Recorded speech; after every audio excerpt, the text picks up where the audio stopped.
tweets and all that stuff. We're live. I'm doing it wrong. We're live. Welcome back to Thinking Critical. This is Wes, and it's been an interesting few weeks here in on Thinking Critical YouTube.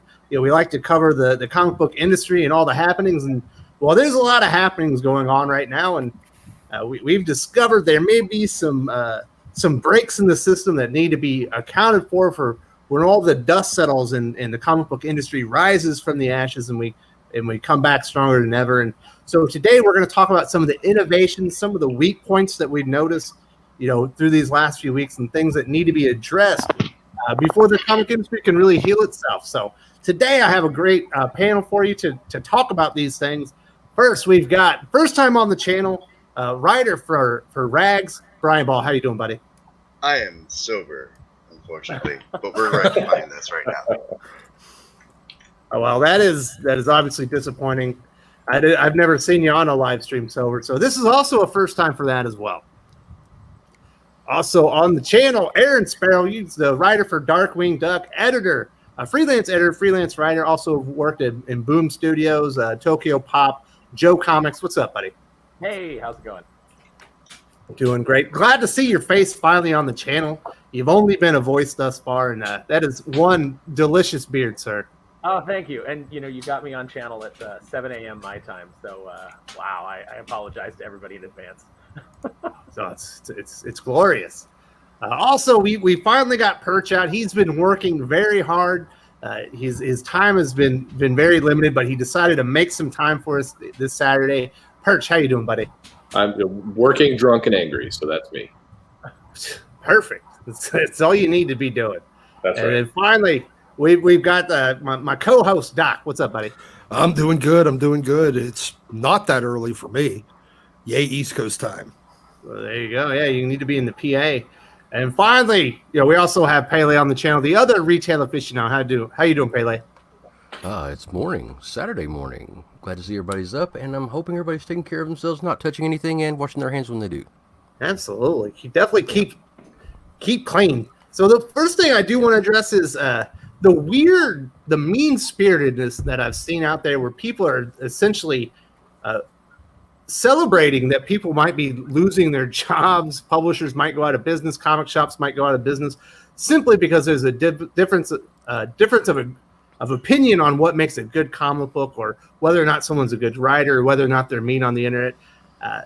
Listen, I don't want to see anyone, lose their livelihood, lose their home, lose their job over this terrible crisis. So hopefully we can all come together and lift each other up and get through this.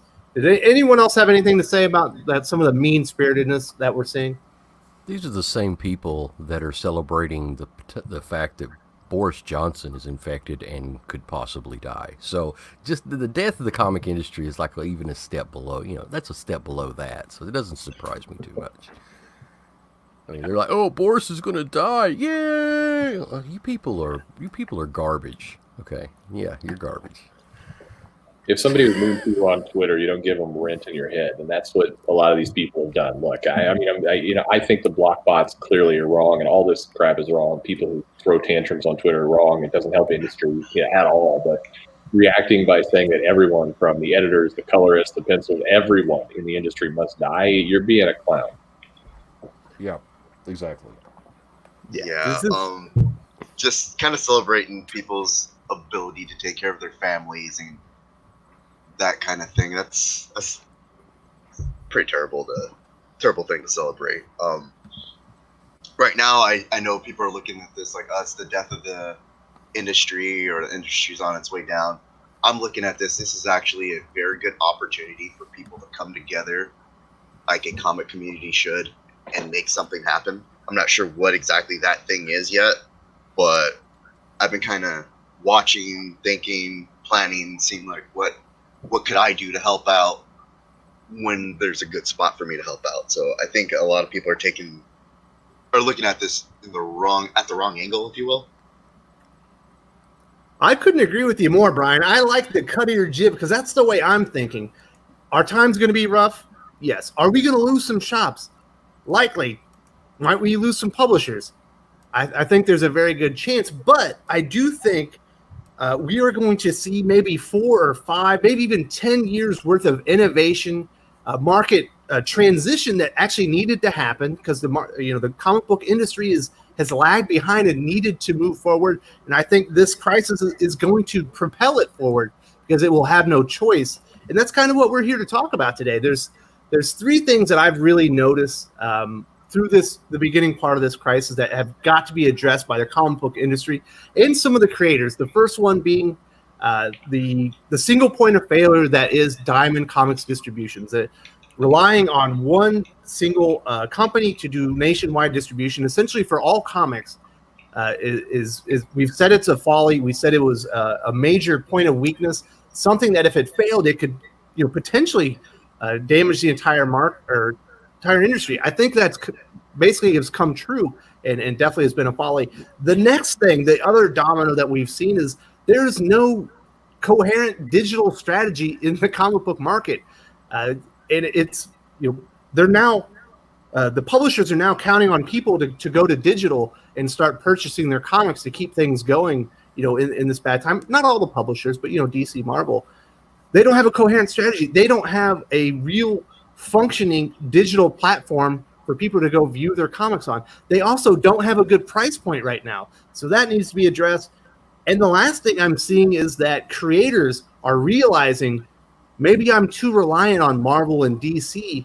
Maybe I need to have my own skin in the game, maybe my own brand and my own products that I can count on when times get tough that are under my control. Because what you have at DC and Marvel are 2 really big companies that have like little maneuverability in bad times. And that's why they're moving slow, and they're reacting so slow. Whereas you see some of the smaller companies, there's somebody like Brian here who basically has developed his own brand, with Rags. He can do whatever he needs to do to keep his company alive, and he doesn't have to worry about, 500 other people. And I see other creators are seeing that, and they're trying to start their own YouTube channels right now. They're trying to start their own, maybe podcasts and things like that. But, they're years behind, really. Years behind, and they have the wrong. A lot of them have the wrong attitude. Absolutely. One of the reasons that Brian's been successful is he's built an audience, and he's appreciated his audience, and he's treated his audience well. And that's something that a lot of the pros that are going to find themselves struggling are not willing to do, and have not tried, and have not cultivated. So, your Sean Gordon Murphys, guys like that who've generated goodwill, are going to be able to go out and do their channel and sell their book, and they're going to be successful at it. But, you've got a lot of other creators who spend time, dropping F-bombs on customers and telling people to F off and doing all of these really obnoxious kind of temper tantrums online that, number one, they don't have the personality to do a YouTube show and to garner that kind of audience. And number 2, they don't really have an interest in it because they don't really like people. They don't like the customers, and they want to be able to just say whatever they want to them and treat them however they want and expect them to show up with their money. And that's not going to work. Agreed. One of the things I see coming out of this is distribution is maybe about the next 4 or 5 years. Someone's going to figure out a way to muscle in on that distribution angle, and that's going to be a major game changer. Me and Dan Sakharov, who writes the Messiverse, we've been, good idea ferrying this thing back and forth and trying to figure out a way, like, how can we circumvent Diamond and get our books in the shop without actually needing a publisher. And I think this is something everybody that's like an independent creator needs to start looking at and taking seriously. And this kind of is going to go back into the reason why your crowdfunding campaign needs to be on the up and up all the time, because it's not going to just affect you, it's going to affect everybody. And we see this with Diamond. Diamond didn't have a backup plan, or if something were to happen, they would go down, and now everybody's suffering for it. Like, Diamond isn't, Marvel and DC aren't affected. It's Marvel, DC, Boom Studios, Valiant, Antarctic Press, the comic shops, everybody. And not having that backup plan in place and just thinking like, oh, everyone's just going to go to Comixology and buy books and that's going to be sustainable. That really wasn't a good backup plan at all. Comixology is a joke as far as, getting books out there and having a reliable platform. It's so hard to read a book on Comixology. It's actually easier for me to read a book on Marvel Unlimited. I think they've got a way better system in place than Comixology itself. But you know, are people really going to go there? I'm not. You know, I'm not going to pay $3.99 for something that doesn't exist. You know, Right. Exactly. You people buy comics because they like the feel of the book in their hand. They like to read it. They they want to smell the paper. It's a whole experience, an experience that just involves more senses than just staring at a screen. And if I'm going to stare at a screen, I'm going to do it on Netflix. I'm going to do something something that's a little more interactive that I get a little more bang for my buck. I'm not going to do it for a comic book. Exactly. Yeah. This is kind of why I try to keep my digital price point to like 99 cents to $1, depending on page count. Mm-hmm. And it's easier to buy the PDF for $1. You own it, and you're not wasting $5, $6, $7, $8 on just 2 issues. I think the most I charge is $7, but that's total $1 per issue per book. I just have one collection that's like that. Mm-hmm. Yeah. I'm of the opinion that I will never pay physical book price for essentially indefinite leasing of a bunch of pixels. Mm-hmm. Because it's just indefinite leasing. The minute that a distribution deal ends, so does your access to that book, unless you're storing it locally. Well, even if you're storing it locally, because I've had several issues that the publisher has decided to withdraw this comic, and it disappears off your device, and it's like, what the hell? I bought this. This was on my iPad. Where'd it go? Oh, they lost the digital rights. That means so did you. But what about my money? Well, hell, I hope you enjoyed the comic. That's it. Gone. Poof. It's just like when you stream a movie, they can go in and they can change it. It's like they decide that this joke is no longer appropriate in the current climate. They can go in there and they can change the movie that you paid for. And I'd rather have physical media. I'd rather own the item. And the thing with comics is people are buying a piece of art, and as long as we're talking about digital, let's talk about the fact that there's all kinds of torrent sites out there that have the comics up there for free, that they've pirated, and none of these companies have made any kind of concerted effort to shut those sites down. That's where people are going to go if they really want to read this comic book. They're going to go read it for free on a site that's, it's just easier to look at PDF pages than it is to deal with Comixology's clunky system. Yeah, and I actually had this issue with Comixology. Rags was on there for a good couple weeks, and we got pirated heavily. And it was kind of pretty much like whack-a-mole trying to get those pirate sites to take it down. So the only thing I could do was just cut the snake off at the head and just yanked it off Comixology. And once I did that, sure, I lost revenue, but it wasn't getting pirated anymore. Mm-hmm. So take that information, do with what you will. Man, anyone use. Comixology, it's a broken system. I mean, it wasn't designed to do what it did. It was pretty much an afterthought from that company. Even though that was their mission, they get sucked into Amazon. The payment to the creators is extremely slow coming out of Comixology, which provides no real incentive for independent growth there. And like Brian said, I think the pirates that you see, the pirated copies you see, are coming from that source. It's extremely easy to rip content from there and immediately pirate it out. And the worst part about it was, and I took a lot of heat from this at the time, one of the big reasons why piracy is so common is, certainly it's free, but the other is it's way easier to consume it that way. I mean, if you want to download and get it and read it and everything else, it's the best digital reading experience there. And I don't say that to endorse piracy because I'm extremely against it, but that problem has to be solved by smart technical people who actually understand digital, not comic companies who just want to find a way to get the buck as fast as they can with a legitimate amount of effort. That's got to be fixed. Well, someone told me too that now Amazon is taking 70% of the digital sales. Is that true? Oh my gosh, that's it varies. And that was a motivation. That was another. I'm sorry. I was just saying. I've heard between 50 and 75% is their take, and most small publishers, it's on the higher side. So you have to negotiate down the rate. Mm-hmm. And if you're in small or independent, you're not going to.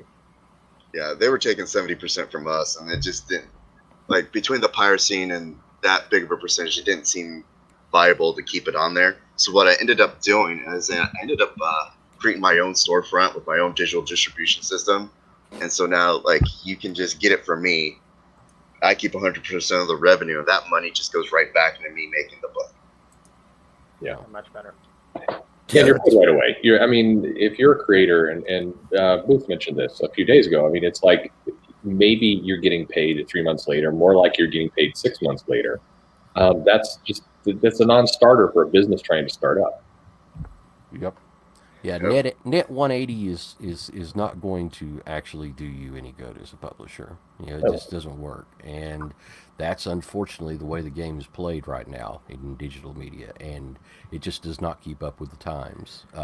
You were mentioning before that Marvel Unlimited is a better platform, and it is a better platform as far as visually and such. But the main problem I've had with Marvel Unlimited is the whole availability thing and the fact that they will pull anything at a moment's notice. I thought you were going to tell me the problem with Marvel Unlimited was that it had Marvel books. And well, yeah, that too. It's and the fact that it's Marvel. But I've heard that that's going to be changing. They're looking at making their platform available to other publishers that are in their bailiwick, that are in their group. I guess you would say it'd be IDW and a few others. But they're going to license it. So I think there's plans to basically offer it up. So basically, then Marvel gets to take some of that money, which is, it's probably a smart move for them, I guess. But it doesn't have to be that way because, as Brian mentioned, and lots of people, making a digital platform for reading and distribution is not rocket science. There's tons of people in college doing this as semester projects. It's a digital reader. It is not hard. Tons of manga artists over in Japan do this themselves. The artists learn how to code and put it together. You're talking about reading a static image file. It's not tough. The fact that the big comic companies have made it tough just kind of shows a little bit of arrogance to reaching out to people who are actually experts in the field, or even moderate experts in the field, to make this for them. But it's crazy. So I bought digital comics for Rags before, and you get the PDF. And that reading experience, just reading the PDF on my tablet, is a billion times better than actually using Comixology, the Amazon platform for reading comic books. So it's really insane that they've stuck with this thing for so long. That weird sliding thing, like you don't read comics like that. It just bounces around the page, seemingly at random. And sometimes I've seen it skip, dialogue and things like that. I don't believe that they have any financial incentive to bother developing a better platform, though. I don't think they make enough money for it to really justify them. If digital is the next evolution of comic books and it's going to replace physical, that means it's going to get bigger than physical. So there is a financial incentive for them to do it. But I don't think it will. Well, if they were going to actually make money off of that platform, they would make it a lot easier to submit files and turn stuff into them.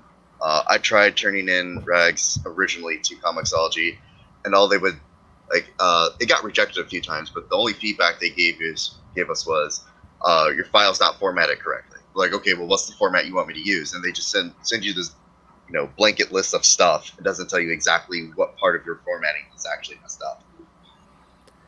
And I've heard you can sit on like a waiting list for months before you even get approved. Mm-hmm. Well, if you can get past the formatting. Mm-hmm. Yeah, it's a long process. It's Amazon, and it's a small team. They're near me. I know I have a friend who works on that team. It's a small team. It's not a particularly motivated team to do anything, and they're not. It's tiny. The only real effort that's going in there is a small IP kind of investigation unit that's looking for what might translate to Amazon Prime at some point of the show. That's where the effort is. It's certainly not in the technology. They're not building things. They're working on migrating content and more content to AWS on the back end. That's their focus. It's certainly not on the comics. There's no motivation to do it. And they have the big companies locked up, and they're making a tiny stream of money, and there you have it. It's not their core business, I guess, is the point. And somebody who's going to push digital needs to have it as their core business. All right, so Perch, I know I've been watching your videos, and you said that you've offered some assistance on developing a digital strategy for comics.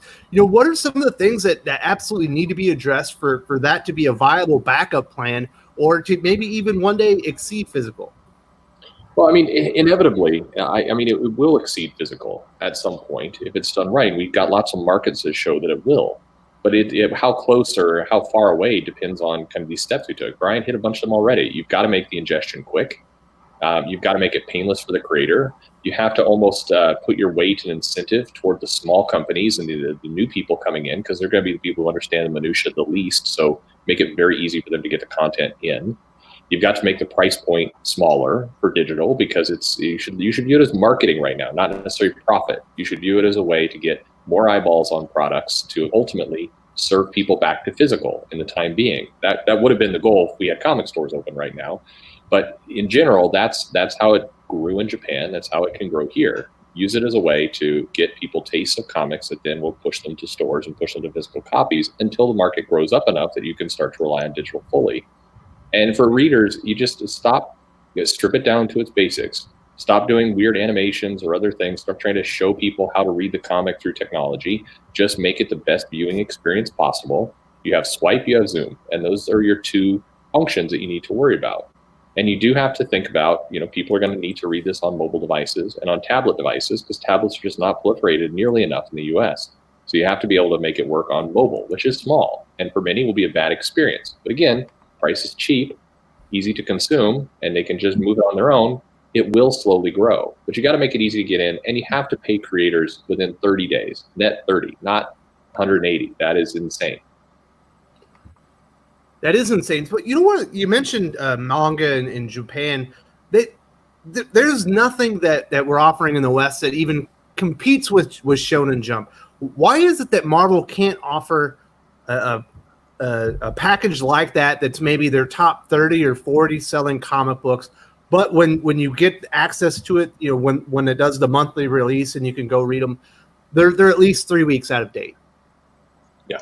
No, they could absolutely do. I mean, right now, as perfect as the enemy of great, I think you can do something by just copying what Shonen Jump has. It is a very successful model. And I know everybody wants to be creative and unique and all the rest, but don't reinvent things that are being successful in a market. And the Shonen Jump model is extremely successful. And I'll go one step further that will sound kind of counterintuitive to creators. But one reason why Shonen Jump works is that they've got these small micro chapters. They don't have to lay out as much cash in advance to the creators in a lot of cases to get this content up and going. So you could reach out to the market and you could put in your 5,000 copies of Marvel Publishers a week into this thing, and you could pay far less by putting little bits of content out every week. You stretch out your spend and you're getting to be able to test what's going to work and what's not going to work in the market. It's not that hard, and it doesn't take that many people. I mean, a team of 5 people could stand up an application like this, could put the business together, could have it back, and could start a outreach program to a bunch of new creators. I mean, imagine a Marvel where they said, the digital product we have is cheap. You have a subscription for $1 a month, and the content you're getting there is not our top content. It's not going to be the newest issue of Spider-Man, but what it is going to be is we're going to go out there and we're going to find the 100 creators of tomorrow, and we're going to give them chances to tell 6-page to 24-page little stories in this thing, and you're going to get 20, 30 new stories a week in this comic that you can consume. And the stuff that works good, we're going to promote them on up to Marvel and just start to build that digital world. That's one way you could do it. There's lots of options here. Yeah, but there's one fatal flaw to your plan, Purge. They can't sell ratio variants that way. That is true. Yeah, exactly. That's why they haven't done it. I think that what they need to do, what Marvel specifically needs to do, is they've got enough there as far as their Marvel Unlimited. You have the unlimited plan to read all the older issues, older series, stuff like, and it's really great. If you've not read up on Marvel comics since 1961, you can go read almost everything that they've published up to like 1999. It's around through there, and even up to like 2018, but they should have a premium service. It's like, oh, okay, well, you pay this much, $6.99 or whatever it is for the Marvel Unlimited, but for $12.99 or $14.99, you could read everything, including what came out just this week. Sure, and that's the Shonen Jump model. Yeah, it would be perfect, and It would be absolutely perfect. And why they haven't done that, I guess just greed. But really, overall, I think they would end up making more than what they're making now. I don't, because there's no way. I mean, they can look at what what particular comics get views or reads or however they're gonna, whatever their metric is, but they'll end up doing is dropping the quality, because everything's coming in. Basically every book comes in a giant pool of money. They all come out of the same. You'll end up with, at that point, the company will end up looking at Squirrel Girl and Avengers as the same quality book, because there's no way to really differentiate, and they will start cheaping out even more. Listen, there is, because once you go in and you read your Marvel Shonen Jump version, and you go in and read your Squirrel Girl, and you go, well, I'm never going to read that again. But then you get to your Daredevil by Marco Cicchetto, and it's out of date. It's got your Chip Zdarsky, and you go, this is an amazing story. I either need to go get the trade paperbacks, or maybe I want to go get the actual physical copies themselves and get them into my collection, because this is an amazing story. And maybe you need to get up to date and start going in the shop and actually buying the physical copies of those. Yeah, they can look at the votes too. It's like, well, Avengers got 4.1 out of 5. Squirrel Girl got 1.5. Stats will tell you. I mean, people will not. One of the big misnomers about piracy you see is a lot of the books that are pirated are coming in batches. So they're not going out. They're not just picking 20 books to download. They're picking like all the comics this week in one giant folder. And what you see from the streams, and you can see as people are pulling things, is that they're not all equal. It's not, if people are still reading exactly what you would expect them to read in terms of the traffic. It's, the newest issue of Batman is pirated far more often than the newest issue of Squirrel Girl. Are people pirating Squirrel Girl more than reading it? Of course, because it's free and they're just downloading whatever they're going to get. But it's still, these things do sort themselves out. It's just, you have to think of digital, I think, at the moment differently. You're not recreating a comic store in the cloud. What you're doing is you're providing a marketing opportunity to get comics in and get readers in and start that process. It doesn't have to be subtractive. And I think one of the problems people have with digital is they're like, well, we have to account for how this is going to take readers away from physical, or collectors will never want to go over this. They want to feel the paper in their hand. Yes, that's all true. Doesn't mean that digital can't be marketing. So we do have a super chat from SSJ Future Gohan, aka Josh, recently he's going to be on the channel here in a couple of days to talk about some Jason Todd. Can't wait for that one. I personally like the DC Universe app for digital reading. It's easy to read on my phone, and they add newer issues at a pretty decent rate. It really helps keeping comics as I'm studying and organized. Has anyone else been using the DC Universe app? I've only personally used Comixology. Yeah, it's solid. Yeah, I actually like it. Yeah, it does work well. It's stable, which is not something I could say about Comixology. It doesn't crash. That's my highest praise. Is it as good as Marvel Universe? No, or Marvel Unlimited? Not in terms of viewing. You pinch to zoom, it works better, and that. As far as feel and aesthetic, I don't think so, but it's more stable. It's probably the most stable of all the viewers. So. No, I think another thing that DC and Marvel, it'll be up to their parent companies. When you get the Disney Plus, streaming service, one of the things that they should include is Marvel Unlimited. And when you go to watch Endgame or Infinity War, there should be a link that says, "Do you want to read, Infinity Gauntlet, the story that actually inspired the movie?" Or you had Infinity Wars, Infinity by Jonathan Hickman. Or you want to go read or watch that those issues of Falcon and the Winter Soldier. Here's some comics that are inspiring these things, and I think DC should do the same thing now that HBO Max, I think, is up and running, and they're going to have DC related content. That is a great way to get people aware of the comic books and see where the source material is, and learn about if they actually like it or not. That's actually a damn good idea. Yeah, we've talked about that before. The fact that these things aren't on Disney Plus, which is, desperately needs content to stay relevant. You've got this amazing back catalog of 80 years worth of comic books that you could throw up there that people could be reading and enjoying, and especially right now where everybody's trapped at home, it would be spectacular. But nobody in this industry has planned ahead, and Disney, at the level that Disney Plus, at the level that those decisions are made, those people don't know anything about comics and they don't care about comics. So it's just the big problem with Disney as a company is that there's so many divisions, and those divisions don't talk to each other, and they're all like their own little kingdoms within this giant umbrella. And there's a lot of infighting, and there's a lot of competition, and there's a lot of distrust, and people just looking at each other sideways, instead of there really being a synergy between all these different divisions. Disney is fantastic when it comes to marketing, and just being this giant juggernaut of a corporation that just has all this power and all this ability to get the word out. But nobody looks at the comics because it's all about the movies, and based on the box office and based on the money made, it probably should be, but you're looking at potentials, millions of dollars in potential that is just kind of being left on the table. And this is kind of the problem with being as big as Disney is, even if your division is profitable, they will cut it if it's not profitable enough. If they look at it and they say, well, we're spending this much money to make this much, that's not enough of a margin for us, so let's cut this even though it's profitable, because we could take that money that we're spending and make more money using it somewhere else. So that's one of the problems you're going to run into in trying to get Disney to think outside of each division's box.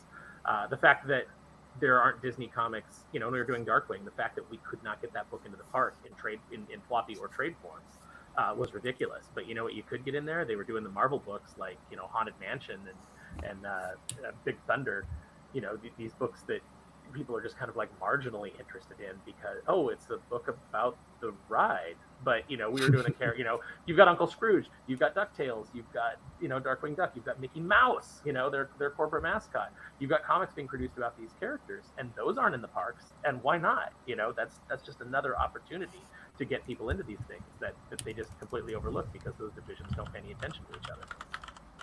Now, obviously, DC did something similar when they kind of like that. When they made DC Universe, part of that was access to digital comics. That was part of the subscription.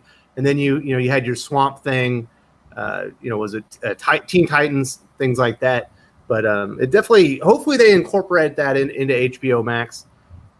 So we did talk about distribution and Diamond Comics being an issue, and this is the first thing that has to be addressed. Once the dust settles and people, we kind of take stock of everything and see what's made it through, and the new landscape of what the comic book industry is.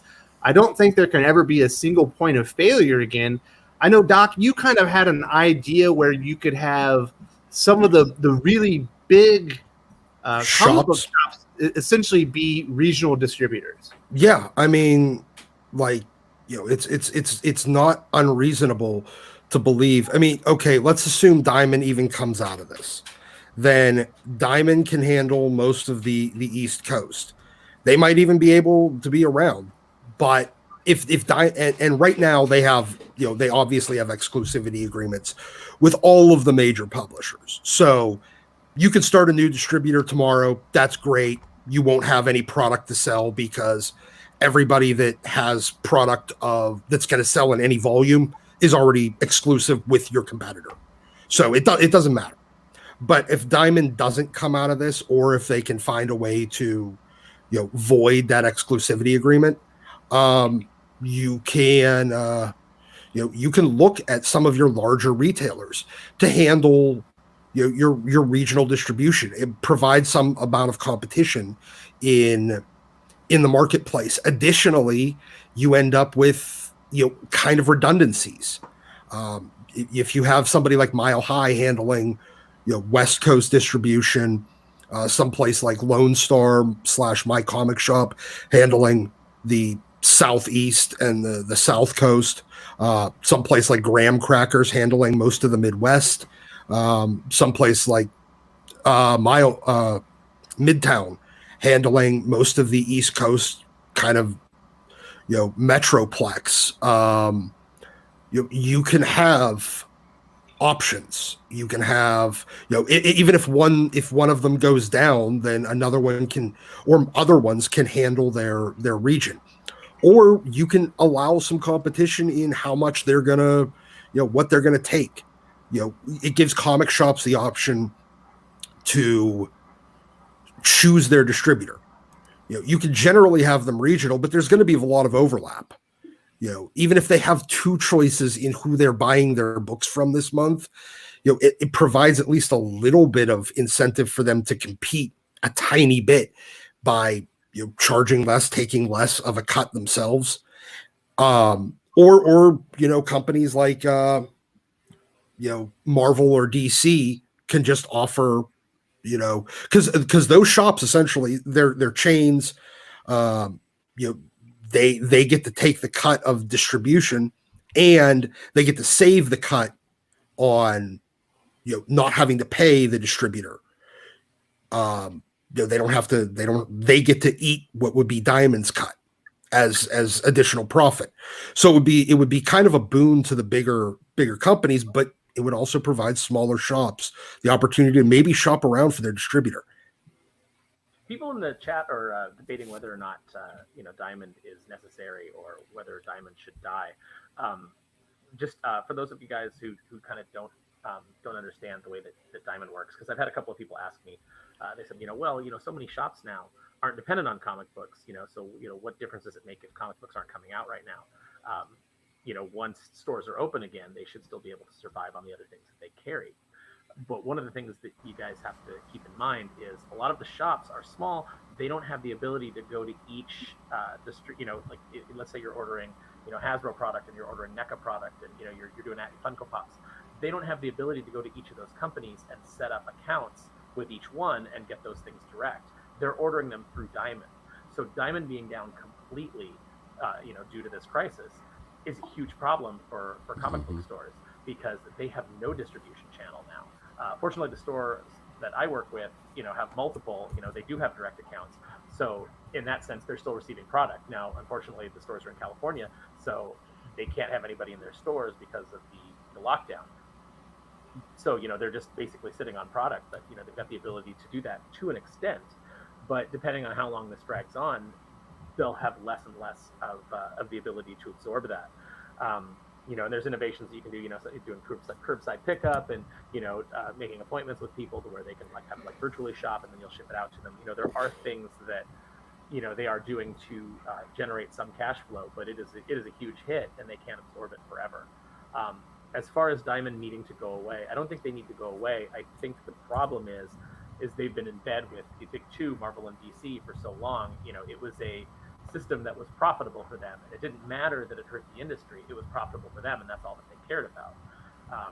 But as like Wes was saying earlier, it's a single choke point, and you've seen how easily it is, how easy it is for that to collapse. And that's exactly where we're at now. So I don't think that Diamond needs to go away. I just think that they need competition. We need to go back to the days when there were multiple distributors, multiple ways to get product. Obviously, this is an unprecedented situation that we're in, but you've had people out there forever saying this is going to be a problem. This is going to be a problem. Peter Simeti, especially, and was nearly destroyed for it, for daring to say there's problems in the industry that we need to correct if we want the industry to grow. And the professionals came after him for it. And he was just the guy. He was the prophet that was saying, we're all headed towards our doom, and everybody's like, nah, it'll be fine. We'll just keep going the way we're going. Everything's great. It's nothing's ever going to change. Comics, they ebb and flow, and they come back. And we've gone through a depression, and we've gone through wars and things like that. You see people out there saying that now, but it's but the industry has never been more vulnerable, and it's never been weaker. And this unprecedented event that we're all experiencing right now, it's going to destroy a lot of industries. It's going to change things fundamentally, and we have to be ready to. We should have been ready to respond to this a long time ago, but we're not very good at planning ahead. But now, we need the best minds to kind of come together and figure out, what's the best path forward. Because although I'm not going to sugarcoat it, I think the situation is very grim for the comic book industry. I do think that, there are amazing opportunities in the destruction of the way things are for new things to grow. So, that's really kind of what we're discussing here today. Is it's not so much a bash diamond or the whole industry's burning. We're trying to keep a positive outlook because there are opportunities, but we are trying to address the reality of the situation too.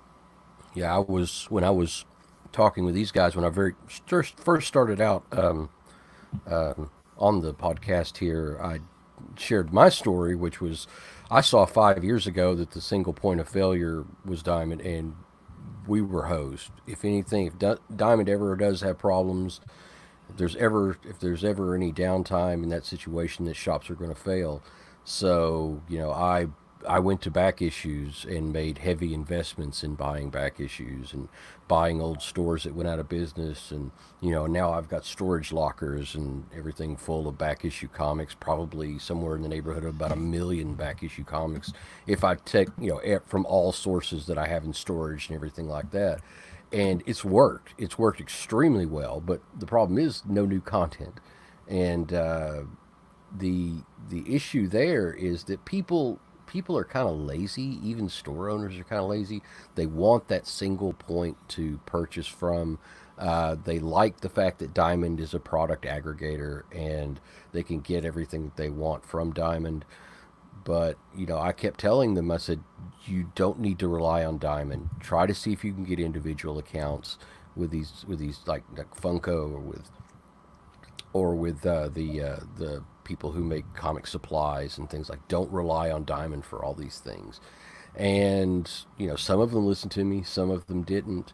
I'm still getting comics, as far as indie comics. My manager is getting indie comics from other sources right now. I'm still getting my Alterna comics in. It's not dead right now, but it's certainly crippled. And hopefully this is a wake up call. But I think that a lot of stores dealt with when they come into the situation disadvantaged like this, and they're not able to just grab everything from one single point, that they're just going to throw up their hands in disgust and quit. I hate to say that, but they really are that lazy, and that's not 75% of stores, but it's enough to where it will cripple the market. I think, like your boy Zach was saying, that in his estimate, that if 20% of comic shops die, that will destroy the direct model. There's not enough comic book stores anymore to keep it afloat if 20% of shops went under. So it would depend a bit on the 20%. Huh? It would depend a bit on the 20% that went out. Yeah. But it's horrific to think that it's that close to the edge, and it's been that way for a while now. So I think some things to think about. First off, I mean, Diamond, and this is no defense of them and the systems put up and single point of failure or any of that, but keep in mind that the problem was hitting upstream a bit. I mean, printers were stopping and businesses are stopping. So whether there was, in this particular situation we're dealing with right now, if you had one distributor, 5 distributors, we'd most likely be in the exact same boat. And if you're a comic shop somewhere in the country that still has your doors open, you probably won't much longer as this thing rolls across the country. And you can certainly do curbside pickup and mail order and other things, but increasingly even states are getting restrictive about that, about penalizing and punishing shops that are deemed non-essential. So I mean, this is a weird situation. So the fix to this has to look beyond this current situation and how we're actually going to create something that's stable for the industry.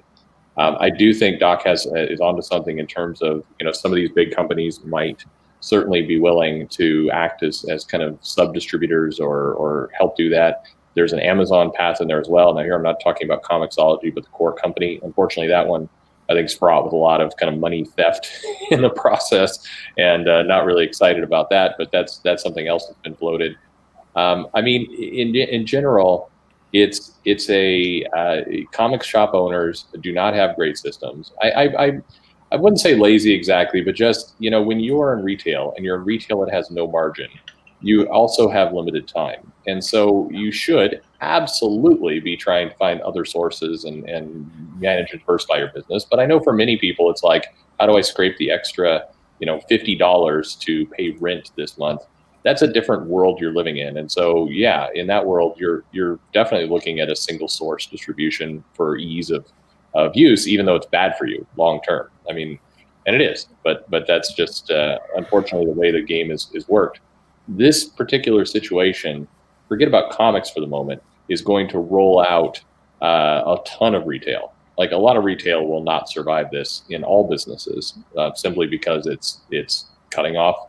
They were living month to month and hand to mouth, and that's done now. And unless there's some really kind of transformational things at the local level where leases are not taken and the pain is shared, but a lot of the people who own these strip malls, I think I mentioned this a couple of weeks ago, they're motivated to get these small retail shops out. They want to kind of tear it all down and build apartment buildings and kind of change their entire neighborhood. So for a lot of these small businesses that have had their shops, they've been looking for a reason to get rid of them. So they're certainly not going to give them 90 days rent grace on anything. It's screwed. So I think Amazon does get bigger. Somebody mentioned that in the chat. I think Amazon gets bigger in all this. I think some of the small guys get rolled. I disagree. I mean, unfortunately for Zach and others, there's been a lot of doomsaying of like, this is going to tip over the industry. The industry is going to be dead in 2018 and then 19 and then 20. Yeah, the industry's been fraught with peril a lot. If the big guys, and this is what's super crappy, if the big comic retailers are able to weather this and survive and keep going, unfortunately, the comic industry is not going to miss today that 20% of small companies, small shops going out, which is sad and pathetic and bad longer term for the world and for comics, because those small shops often feed the interest that grows the industry. But today, if you're looking at a 5-year picture, yeah, unfortunately, and that's why Marvel and DC gives the huge retailers exclusive looks. At Comic Pro, they invited the really large retailers into a small room to show them parts of G5 and the plans that are coming up. They didn't invite the little retailers because, frankly, they didn't care. So if they disappeared tomorrow, it wouldn't really matter to them. And that's the rough truth of where we are. Yeah. And, I mean, as it stands, on the Amazon thing, I still don't see Amazon being really a good future, vendor for comics, because the site's architecture, the way it's built, the way it's designed, the way it's laid out, it's not really congruent to selling comic books. It's good for selling random miscellaneous products, but individual issues of individual comic books, and there's thousands of individual titles. It's not really congruent to that. Amazon is also not a good partner. The way that they handle their business is, if you have a product and it's successful and then you put it on Amazon, they start looking at your product and they will reverse engineer it and try and make that product themselves. They'll change the patent just enough to get their own version out of that. Look at I was reading something about like Squatty Potty had that exact problem. They put it on Amazon and it was a great seller, and then Amazon was like, oh, wait a minute, how do we make this money? And that's exactly what they did, is they went ahead and they took that away. They took that business away. They did their own version of it. So, they're not a good partner. They're extremely predatory. So, I don't think that Amazon is the answer, and I don't think that Amazon getting any bigger is what any of us want. No, and as an independent creator, the IP theft on there is so rampant. Yeah. Yeah, it's just extremely rampant. I don't know if you guys know Jack Irons, but he had his book on Amazon for a little bit, and within seconds, there's already somebody selling T-shirts, pants, jackets of just his logo, and it took him weeks to get that all squared away and taken care of and taken down. Mm-hmm. So yeah, I wouldn't trust Amazon as far as I could shoot it. No. Well, Amazon is their goal is themselves, and Amazon. The only amusing part in all this is that if the world did shift to Amazon, and a lot of Amazon's trying to make everybody shift to them right now. If the world shifted there, the people who have zero power in that equation are Marvel and DC. Frankly, the big guys that used to be running the show with Diamond are now pure vendors of product, the same as the guys who supply soap and paper towels and toilet paper. And that's how Amazon would view them, treat them, and bring them in. And so it would be the giant flattener for content. And while to some, there are people who rub their hands excitedly about the prospect of Marvel eating crow, that's not good for anybody, for readers, for anyone. If suddenly, all the creators, like Brian says, just now, the lowest common denominator, that's not healthy. But what would be good for Marvel is, I don't want Marvel to go under. I don't want to lose Marvel. I don't want to lose that content. Obviously, I'm a big, I've been a comics fan my whole life. I don't want that to go away. The opportunity here is that hopefully, Disney has not suffered so much under this, and they're going to be losing billions of dollars by the end of this. The parks being closed, the ESPN revenue, for all the sporting events is gone. All that ad revenue that they probably had pre-sold and they're having to refund, which is part of the reason you're probably seeing them take out huge loans right now. Hopefully Disney doesn't decide that Marvel is just not a decision or not a division worth keeping and decide to cut it. Hopefully what they do decide is that, there's definitely a problem here. We need to clean house from top to bottom. We need new leadership.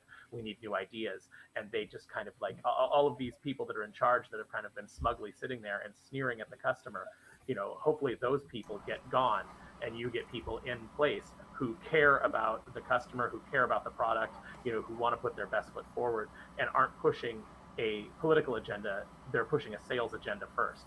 Comics have always been political. We hear that, from everybody, but they've never been exclusively political. They've never been obnoxiously political, and they've never told you that if you don't agree with their politics, that you're a piece of shit. So, we're kind of in this really interesting period where I think there's going to be a lot of looking at, different divisions that are within Disney, and you're going to see a lot of people. You're going to see a lot of people get gone. And you're going to see a lot of new people moved into place. And hopefully the companies are paying attention enough to understand what their weaknesses and their vulnerabilities are and to address those appropriately. Yeah, the pencils down thing is a really good example of that. I mean, there's some creators that are not going to be back. They've already been given their walking papers, whether they want to admit it or not.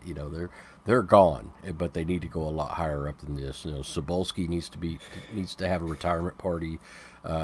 Santa Amanat, they should have bounced her off the curb about 3 years ago. But it's she's politically connected though, so no, she's very helpful for Disney. She's made moved to another division. They'll move her. She's not going to be part of this. They'll move her into Marvel Studios, and I think that's where she wants to be anyway. That's where she wants to be anyway, is the position of the most influence. So I think you'll see her get moved over there. And then, she'll either have power or she won't, just depending on the way that they deal with her. But, it's, there's just a lot of people that, if you're going to see it, you're going to see, like they said, pencils down, that's already affecting creators that don't move books and that don't have a good rapport with the audience. And that's part of the reason that they don't move books. So I think that this is the beginning of, a lot of the people that you don't like, who don't like you, you're not going to have to deal with them at this company for much longer, because the company is going to have to be leaner and it's going to have to focus on the things that sell. And the things that sell are generally produced by people who don't treat the customer like garbage. Yeah. It will go through a shift. I do agree with you. I think that what you're going to have, and Disney's run through this in the past, we have a template, we have some history of how this works. They are going to focus on, meat and potatoes, what sells. If it sells books, it sells movies, it brings in numbers, they will put up with a ton. And so you are absolutely going to see some obnoxious, a-holes. Put it this way, if you're a creator that every now and then pops up on Twitter and says angry things, like Donny Cates does from time to time, he is a writer who sells right now and makes money. He's going to not only continue to be employed, but probably, become far more empowered to be the way he is. And Disney's going to ignore it as long as he's bringing in sales. The That's people so who are strange, not, typically nope. that is not the Disney method. Typically, Disney, if you're working on a Disney character, a Disney book, your social media is scrutinized, and you get phone calls if they don't like, what you put up. They're like, hey, can you take this down? It's kind of, you're representing our brand, and you're kind of putting your foot in your mouth right now. Disney publishing, yes, I agree with you there, but Marvel's not Disney Publishing. Marvel's going to No. get treated a lot more like ABC and ESPN and those affiliates. And there, it's a sales decision. If you sell, they'll put up with it. If you do not, they will not. And it's very, very binary. They have those social media policies in place. I mean, Marvel has it today. If you ran strictly by the letter, a good number of their creators who do this kind of stuff would be fired tomorrow because they are absolutely violating their freelancer agreement. But it's just not important enough to care, or nobody's noticed or cared. Well, but the in bosses agree with their, Yeah, and agree that with too. them. The fan is garbage, so they can treat you however they want. And until that culture changes, you're not going to see people get you're not going to see people who sell get fired. Right. You have to go pretty far. And that's why I say I think it'll be a delayed reaction. I think you're going to see the bosses, the middle management, who have been protecting and kind of ignoring a lot of this behavior because either they're not interested or they agree or who knows. Those are going to be the people who will go first. They're not producing money. They're middle management for the company. And then from there, it will become extremely binary. You'll either sell lots of books, in which case you'll have a long leash, or you won't and you'll be gone. Now, one thing that you did mention earlier, Perch, that I wanted to address was, if some of the smaller stores don't really make it through this situation, we may end up be looking at since you will see a delayed reaction. You'll see some of the smaller stores go, and then sales start dropping, and those new readers that you said, that's kind of a lot of where they come from. That's where they get their introduction to comics. You may end up seeing somebody like David Gabriel gone because all he's doing right now is essentially taking advantage of the market for collectors and existing readers. And as that shrinks because no new readers at all are coming in, you may end up seeing him. He may be one of those people that ends up on the way out too, because they'll realize that he's not really doing anything intelligent. He's not increasing readership. He's just increasing, he's just taking more money out of the pockets of a smaller and shrinking group.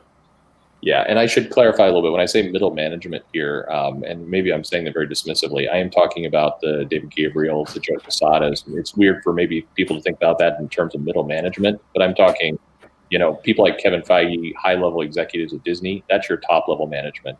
The workers are at the bottom. Those people in the middle that are designing the reports and so on, I mean, they've got to prove some significant revenue value and fast, because Disney has, Disney Publishing to that point does have a very established track record and game plan for how you get these books out without those people. They're not needed at that level. Certainly not the volume that exists at Marvel.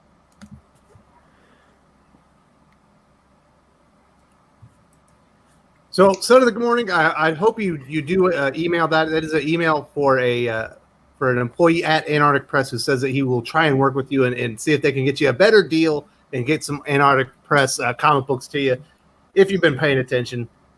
So thank you very much for that and for stepping up, and thank you for Brian for pointing that information out. So one of the things, like we've been kind of talking around it, well, not really talking around it, we've certainly addressed it, is that you see a lot of creators are really trying to go out and are realizing that they don't have a connection with their customers. I think a lot of the creators that have taken the time to maybe start a blog, maybe start their own website, YouTube channel, things like that, to where they can connect with customers. There's a much more, there's a direct way to go there and sell things, kind of like what Brian has done, but on, I'll be honest, I'm shocked at what you've accomplished in like 3 years now, Brian? Oh, yeah. It's insane. I don't think we should be as successful as we are, but we somehow drunkenly stumbled our way through this. Yeah, I mean, you created your own market, through your own hard work. I think there's 4 of you on the team, maybe 5, to where you started out with an idea, and now you've got coffee cups, for Eagles fans. You've got special covers from all your favorite, friends that are in the industry right now, and you are years ahead of where a lot of these creators are who've been, relying on it. I'm the best-selling DC Comics writer. Well, what do you have to sell right now? Because DC Comics aren't getting out there. Well, you have products, And I think we're going to see a lot of that coming down the pike. Do you see a lot of people try to maybe emulate your style, or even more innovations coming along as far as connecting with customers and having your own product that maybe isn't reliant directly on these big two companies? Yes, there's been a few people who have tried to replicate my business model with varying success. You'll hear me mention these guys all the time. Dan Sacro and the Mythiverse guys. They've taken what I've done way better than I could. I actually started out with just, getting Rags art made and then marketing that art, putting it on t-shirts, whatever I could. I abused the heck out of print on demand. It's there, it's easy, it's quick. Drop shipping, it's there, it's easy, it's quick. If a customer has an issue with something, it's really easy to go back, fix that, and get them their product that they paid for real easy. Minimal cost and work for me is extremely low, so it's almost just fire and forget. But one of the things I really wanted to do was be independent of anybody else. So if Diamond completely dies from this, and there's no more distribution, I've told I forget his name. Oh, I mentioned this to Perch a bunch of times. Like, hey, let me know if you want to sell some Rags comics. I'll ship to you them myself.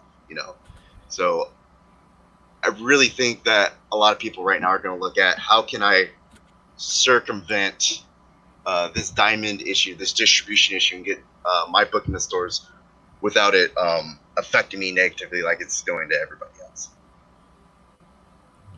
And I know, Aaron, you're working on some projects right now. I'm sure that you don't want to be tied to that model, or maybe I don't even think that Brian really does crowdfunding like a lot of other people. His business model is freedom from that mechanism as well. Is that something that you're going to be looking at?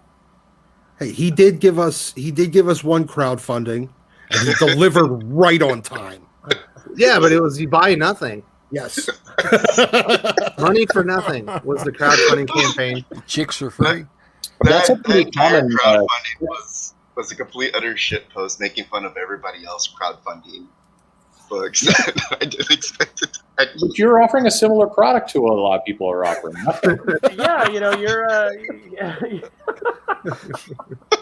I can get and actually you delivered me nothing faster than say a Richard Pace or you delivered nothing on time, and you delivered nothing with a higher quality than quite a few. Oh man, those invisible variants were high quality thin air, man. They were really hard to make. I got one CG seed right here for myself. It's a 10. People will pay you to amuse them. I remember there was a GoFundMe for a guy who was making potato salad. I remember that. Yeah, and he made a crazy amount of money because people were just like, you know what, I got to laugh out of this. I'm gonna throw this guy $5. I'm gonna throw this guy $1. That one guy who sold the everything great about the Democratic Party, and it was this wonderful, beautifully bound 100-page book of blank pages. Oh. Yeah, I was like, I think they did a comic like that back in the 80s or 90s. It was like The Wit and Wisdom of Lobo or something like that, and it was just blank pages. And people will pay for that if they, like I said, you make them laugh, and they find it amusing, so they'll throw you a couple bucks. As far as the crowdfunding model goes, that's what we're looking at right now. I don't have, I do have a YouTube channel, but I really kind of haven't found what I want to do with it yet. I was like doing some unboxing videos, and I'll stream panels that I'm on at comic book conventions and things like that. I don't really know, what path forward I want to take with that. How I want to make it different from what everybody else is doing. I do come on, I do come on here with Wes, and I've been on with Clownfish TV, and they've all got good audiences. So hopefully, when I decide to crowdfund, people get behind it. We are working on something right now that I think people will really enjoy.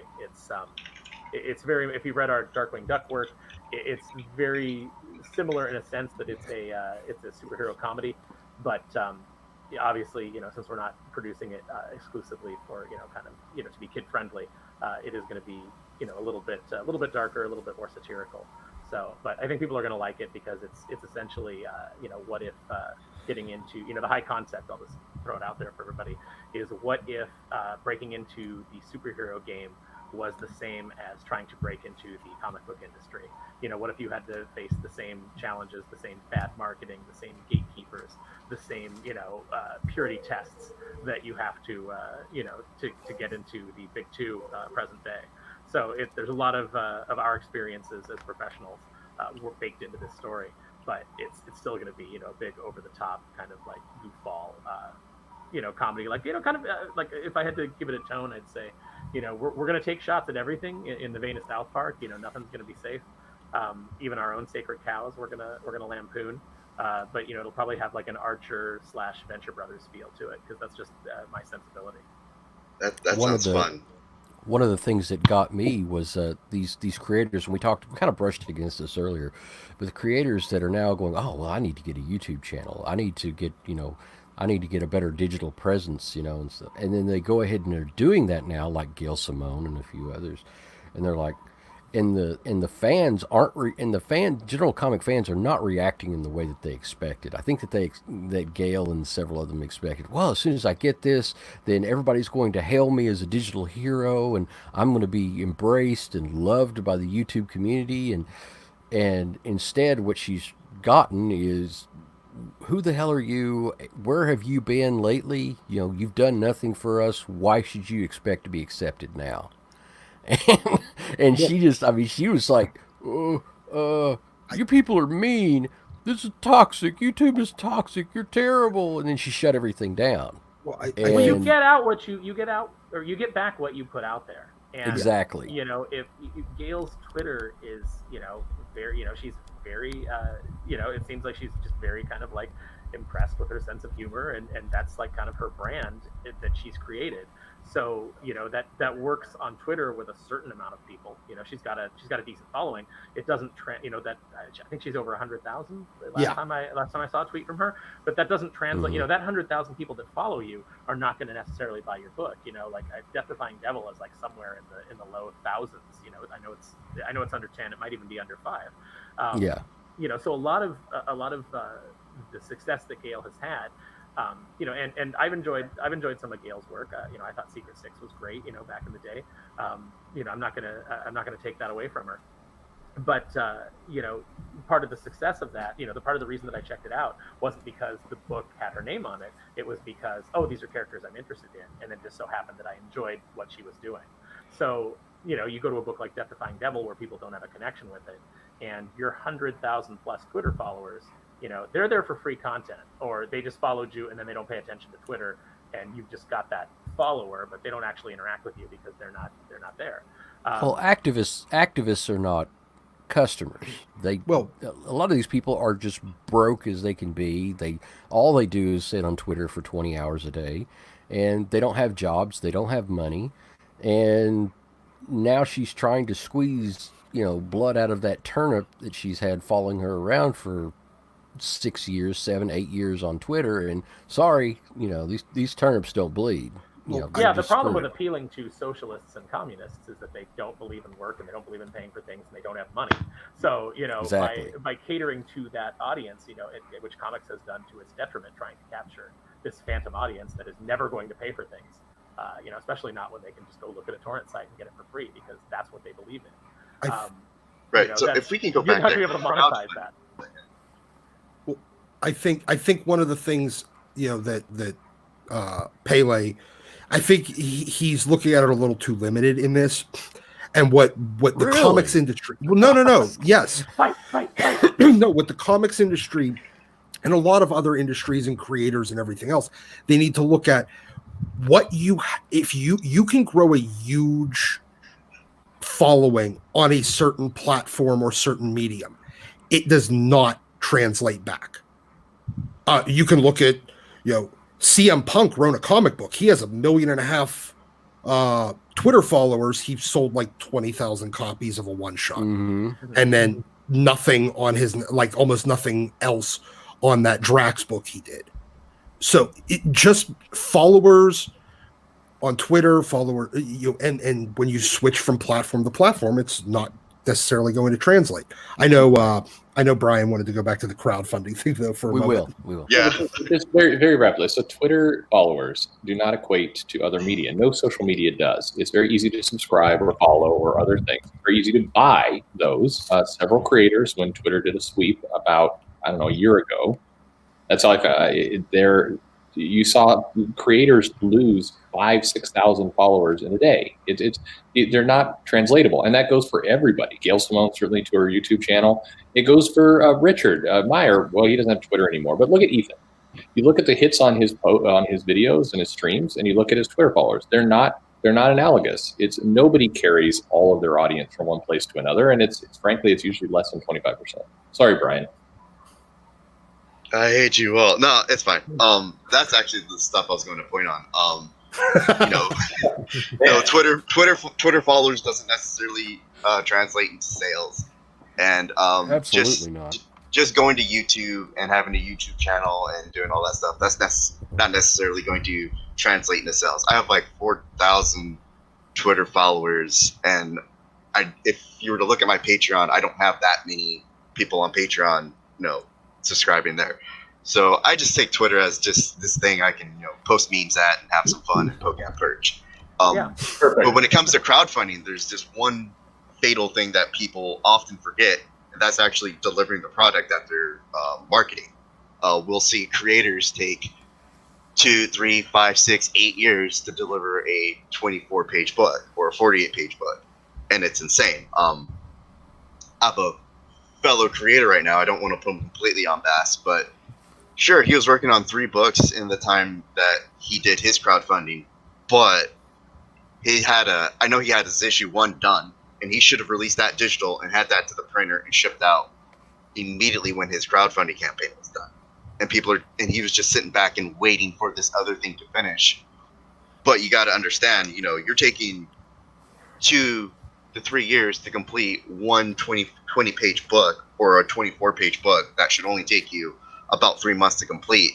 That's unacceptable. So you got to think about, when you're doing these crowdfunding campaigns, that you have to completely focus on that campaign from start to finish and getting it done and complete before you start jumping in these other weird, wacky projects that you're doing.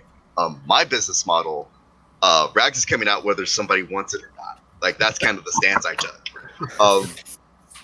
I was paying for it out of pocket. I set up the Patreon to say, like, hey, look, if you want to help out and support it, here you are, and we'll print and ship books as we get done. But it's literally just no crowdfunding. Like, even if that Patreon were to go away, I'm still paying out of pocket to make sure this book gets done. I'm technically fortunate to have a job that allows me the flexibility to do that. But,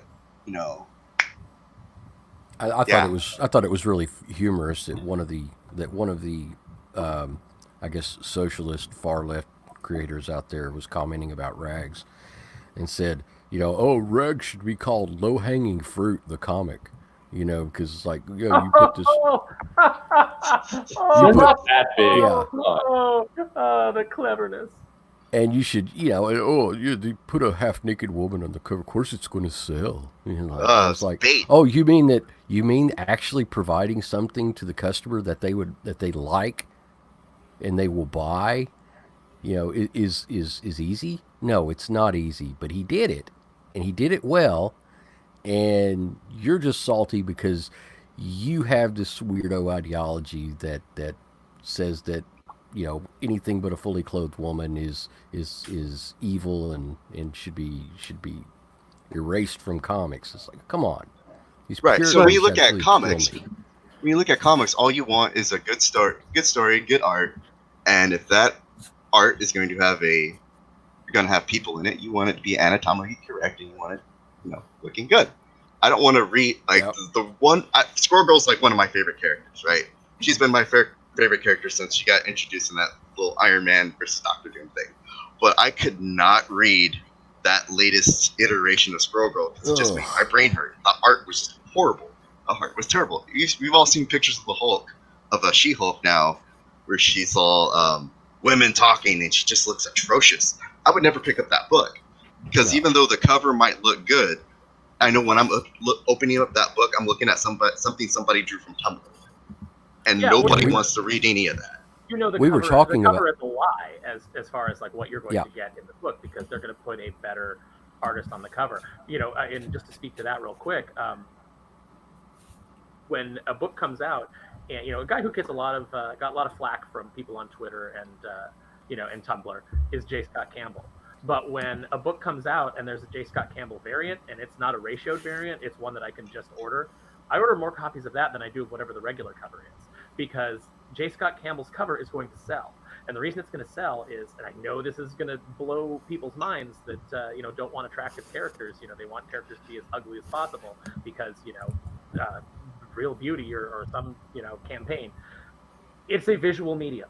The reason that people are interested in comics is because they're looking at attractive characters drawn by exceptional artists that, you know, tell an exciting story. That is what comics is. And, you know, you can put out as many, you know, body diversity comics as you want, and maybe there's a small little tiny little niche audience for that, but you're never going to get big sales going for niche audiences. You know, the majority of the industry should be aiming for the broadest audience possible. And then when the industry is healthy on the backs of those people, then you can take some of your money and you can put it into more niche books that appeal to a more niche audience, you know, if that's what you want to do. And I think that's what comics should be doing. You know, it should be a diverse number of titles and books that are available for everybody. But the majority of books should be aimed at the mainstream and shouldn't, you know, have all of these things tacked on that, you know, all these agendas tacked onto them that, you know, people want to get across, because that unfortunately alienates people. And in an industry this small, you cannot afford to alienate people. You know, you can't have this attitude of, well, we're pissing off the right people, like you see editors snickering about. You're killing comic shops, you're killing an industry. You know, I hope you're satisfied with yourself, you know, when you're standing in the unemployment line, or you can't, you know, or you're bagging groceries. Not that there's anything wrong with bagging groceries. God bless everybody who's doing it right now in the midst of this crisis.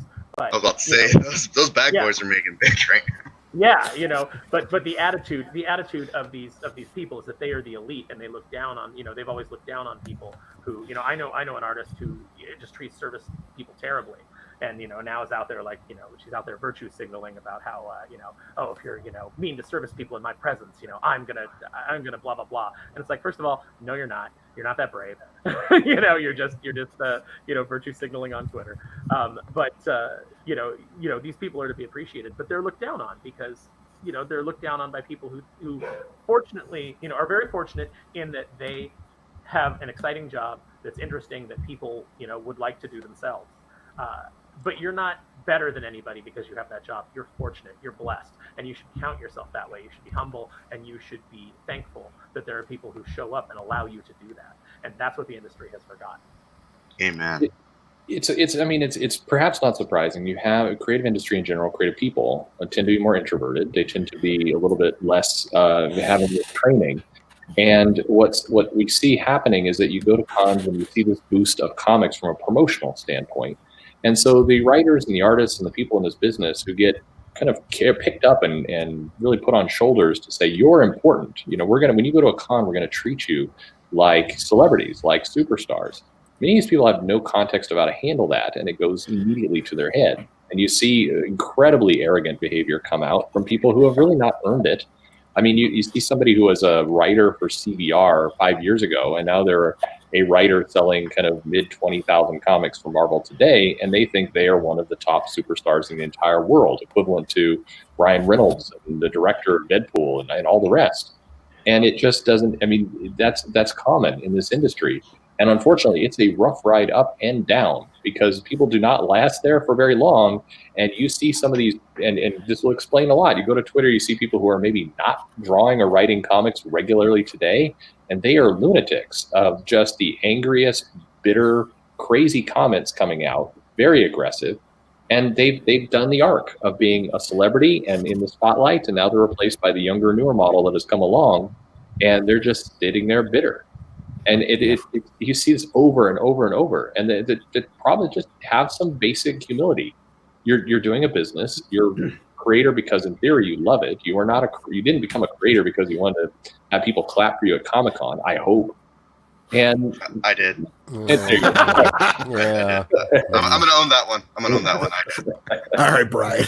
It works, and it just by the way, it's not exclusive to Marvel DC. You see the same thing with people in crowdfunding right now. You see, it's like, oh, we got some YouTube viewers. I'm now a god. You got to have some control to your ego.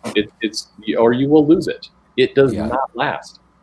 I was looking at no, like I kind of use my army training to or my army experience to, and with how I deal with things. I'm never gonna ask my soldiers to do something I personally wouldn't do. So if I ask them to go sweep and mop outside, I'm gonna be out there with them doing the exact same things. Like when I go to Comic Cons, I think San Diego is the only one where I'll actually sit in a booth, but the other ones that I go to, I'll actually walk the floor. And if I have a fan that recognizes me, I will pull out a book from my loot bag, sign it for him, hand it to him, have some extra free swag, and then go about my day. I want my fans to know, like, hey, I'm just like you. I'm a fan of books. I love the medium.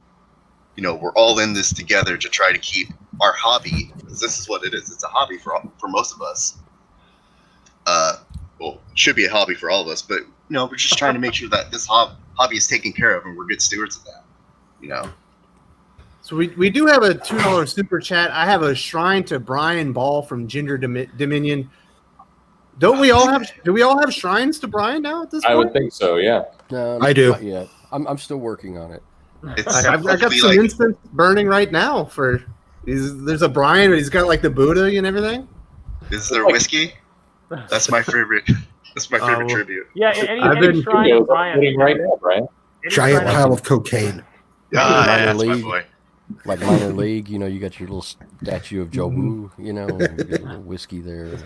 Any shrine to Brian. Thank you very much to Ginger Dominion. Yes, for supporting the channel. Rex is absolutely one of the best comics out right now. And our feud aside, it's fun, it's good, it's new, it's a good comic. You got it, and it's not a zombie comic. There's a lot to it. You definitely should be reading that comic. So Brian, I do want to ask you a question.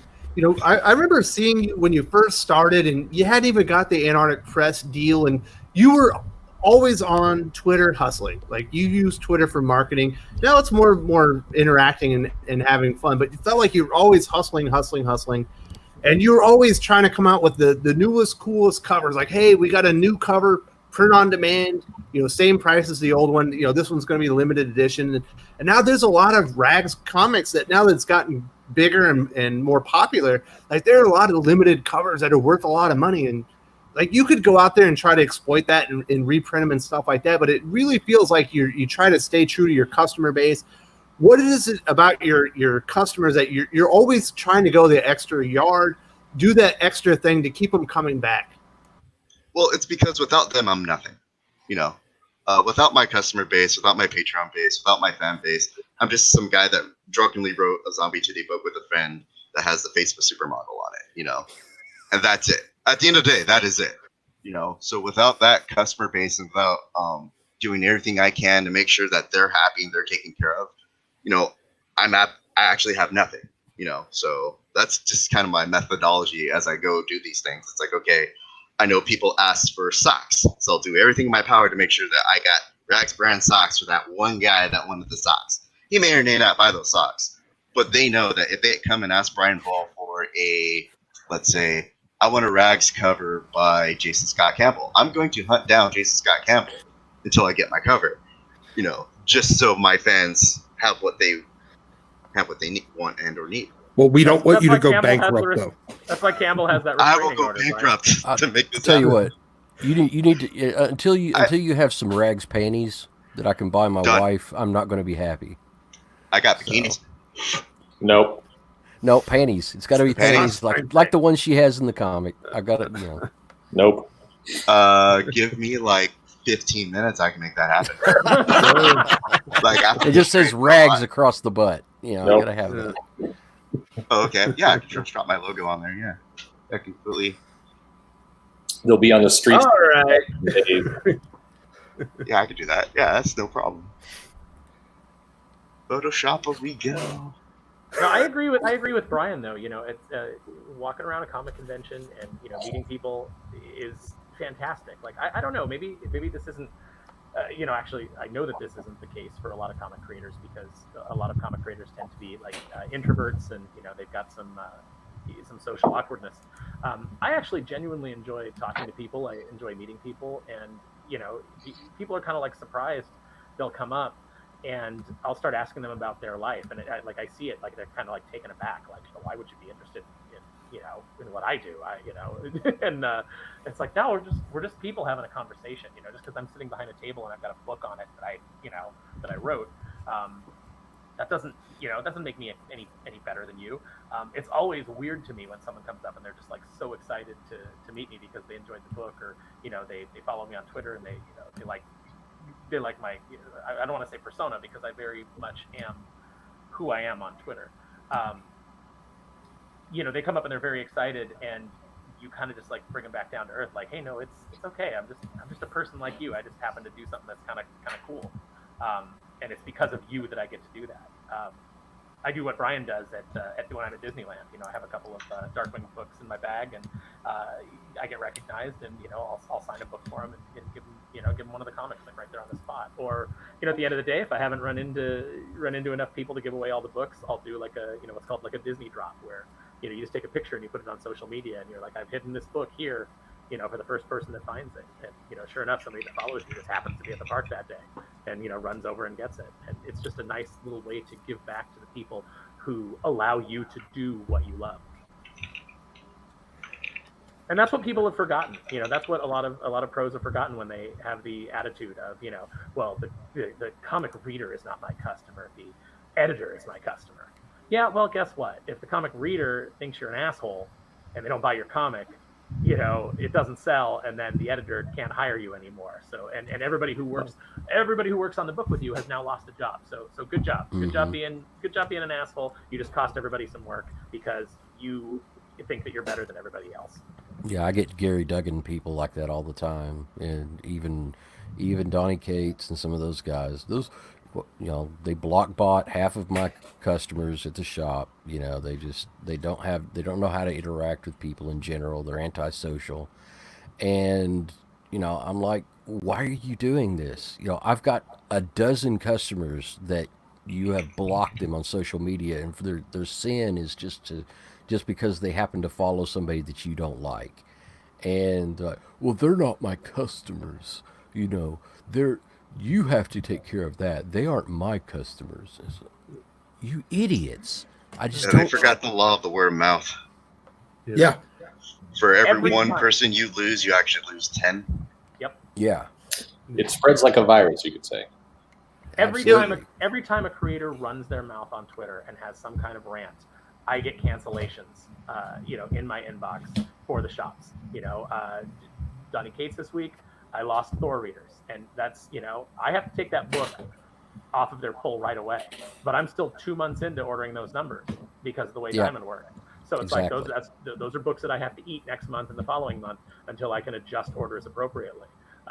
Dan Slott goes on a tirade, and I'm down to almost nothing on his books, and they just relaunched Iron Man, and it's actually selling worse than the previous version now because of his inability to just be normal. Yeah. The writing is absolutely terrible, but other than that, It is. Yeah. Well, I would say it hurts Gary Duggan's sales, but he doesn't have sales anyway. So no. Marauders, I mean, you are seeing a drop.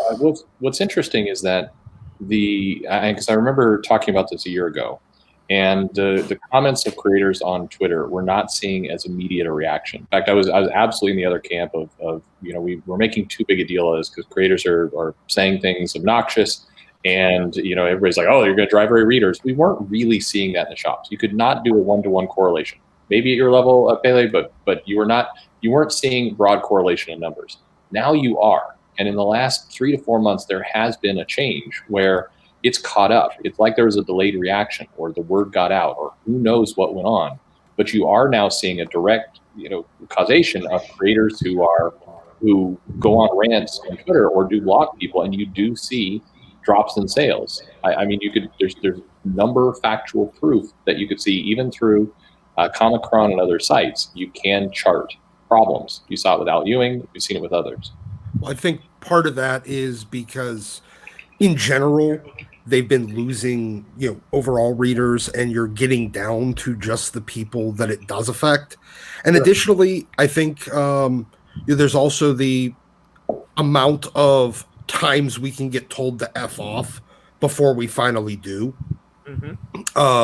There's that factor as well. For a while you can deal with it. You just kind of roll your eyes. First, you just ignore it. Then you roll your eyes. Then it starts to irritate you. And then finally you decide, you know what? Being a reader of this thing that this guy does is not worth. It's too much work. It's too much work to deal with getting crapped on by him. I'm not doing it anymore. I'll tell you something else. I think, and this is a whole video or topic in itself. About a year ago, maybe a little bit longer, the comic industry pushed, and a lot of the news sites that were friendly to it, pushed this whole, the toxic fandom of comics are terrible and rotten, and we have to expose it. And you got a lot of pickup from major news sources about the toxic fandom's bad, everything else, in Star Wars and comics and a lot of things. And I think what happened was that drew people's attention to this topic that were not paying attention before. And their immediate reaction in many cases was to go, yeah, these fans should just quit whining. It's stupid. But it also drew attention to people who were being nuts. And and now a year later, something that was flying under the radar is in everybody's face. And it is exhausting people. I don't get a lot of hate on Twitter or on social media, and I think that the sole reason for that is because I don't put hate out there. Right. It's one thing to say like, "Oh, I'm being harassed," but if you go on and you're just insulting people and you're throwing out obnoxious comments about half the country because you don't like the way they voted, whatever your deal is, or you don't like the way that they've reacted to some product that's out there because they didn't like it, and you accuse them of being racist or whatever whatever pejorative you want to throw at them to cover the fact that they just didn't like your book. Yeah, when you do that, people are going to come back with the same attitude. You get out, you're going to get what you put out there, and it always boggles my mind when people are like, "Oh, I'm being attacked," and it's like, no, but you attacked first. You jumped over the fence and started throwing shit around their yard, and now they're throwing it back over the fence at you. What did you think was going to happen? Mm-hmm. How are you shocked by this? How is this their fault? You started it. You started a fight, and now you're like, "Oh, I don't, I just want things to, I'm trying to be positive." Are you? So I do want to say thank you very much to Cliff Elor for the $9.99 super chat. I also want to say that if you do want some Rags branded panties, they are available right now on NewAgeNinjaCore.com. Oh. And if you want them, they're there. Thank you very much for responding to the request, Brian Ball. You are a man of your word. And Cliff is saying, Wes I am Perch. ordering them right now.